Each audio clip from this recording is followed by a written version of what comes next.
Coach, congratulations for this fourth straight win after an opening day loss. Your thoughts about playing against FEU, which was able to steal a set?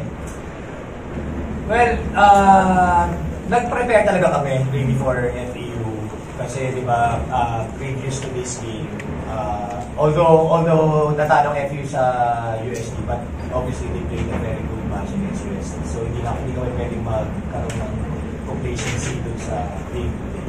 And masaya kami na nanalo, natalo ng second set, that's part of that, may mga lapses talaga. And for me, magandang parang confidence booster, especially we'll play against UE on Sunday, and the big game will be the game after. So pero kami, ang mindset naman namin one game at a time. Especially talagang nire-recover pa rin namin yung mental and physical conditioning ng namin lahat. So yun, masaya. Thank you, Coach Norman. To Alyssa, you have 25 points on 21 attacks, 3 blocks, 1 service ace, and 7 digs. So, 7 digs. So, what can you say about your team's performance today? Do you think na you're peaking at the right time? Happy ako sa naging performance kanina, though yun nga, may nung second set, medyo siguro nag-relax din kami na kaya na.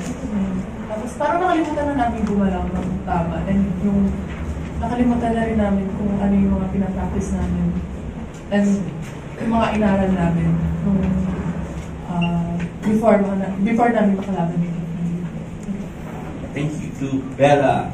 You had 15 attacks, 2 blocks, 2 service aces, 19 digs, and 11 excellent receptions. So, yun nga, do you think ba nag-click na kayo at the right time after that opening day loss, or meron pa kayong ilalabas?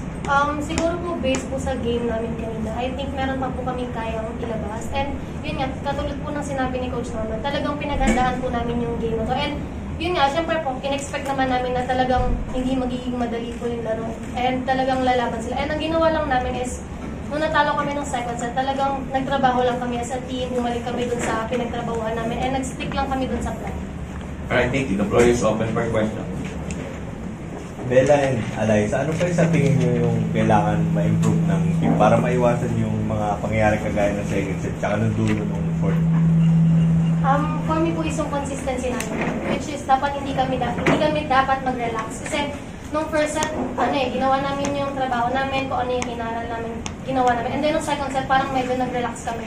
Kaya naging ganun yung outcome nung set na yun. So yun po. And yung errors din, po namin, I think kailangan namin bawasan. Sa'yo, Alyssa, siguro sa akin yung mindset ng team na kailangan, bawal kaming mag-relax na hindi pa kasi tapos yung laban. Kailangan tuloy-tuloy pa rin kami. Dapat hindi kami dito hanggat hindi pa tapos yung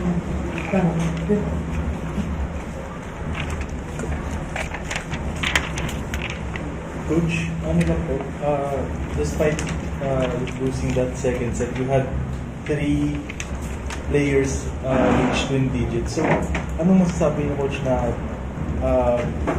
meron kayong kakayanan ng mag-produce ng ganitong results? Malaking bagay talaga sa amin na may mga well, kung hindi man lahat, at least may mag-excel ng mga 2 or 3 players na mag-double digits. Malaking factor yun at compare doon sa pag meron talaga kaming bad game, kasi nag-single digit, hindi talaga kami mananalo pag gano'n talaga. So I think, siguro sa mindset na rin lang, kasi alam talaga na lang kailangan mag-contribute ako. Kung di man ako makapagbigay ng points dito sa isang department na to, sa ibang bagay gagawa ko. Pero naman ang mindset na palagi, collectively. Para